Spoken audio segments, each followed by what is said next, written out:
శ్రీకృష్ణుడి జననం, ఆయన జీవితం అంతా ఒక అద్భుతం. ఆయన తత్వం, ఆయన జీవితం మానవజాతిని విపరీతంగా ప్రభావితం చేస్తుంది. పూర్వం అసురులు, రాక్షసులు తమకు తామే ఆధిపత్యాన్ని తీసుకొని భూమిపైన పాపపు కార్యాలు చేయడం మొదలుపెట్టారు. అది భరించలేని భూదేవి బ్రహ్మదేవుడి దగ్గరికి వెళ్ళి, భూమిపైన ఈ పాపపు కార్యాలు నేను భరించలేను అని చెప్తుంది. అప్పుడు బ్రహ్మదేవుడు భూదేవితో మరియు దేవతలతో కలిసి వైకుంఠానికి వెళ్తాడు.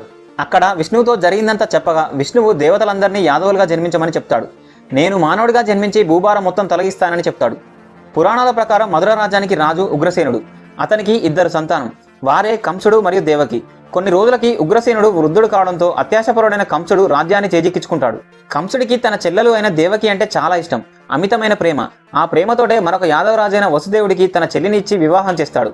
వివాహాన్ని అంగరంగ వైభవంగా జరిపించి తన చెల్లిని సాగనంపడానికి వెళ్తూ ఉండగా సడన్ గా ఆకాశంలో నుంచి ఒక వాయిస్ వినిపిస్తుంది. ఓ కంస, నీ చెల్లిని పెళ్లి తర్వాత నువ్వు ఎంతో ఆనందంగా ఆమెను తీసుకొని వెళ్తున్నావు. నీ చెల్లెలికి పుట్టే 8వ శిశువే నిన్ను వధిస్తాడు. ఇదే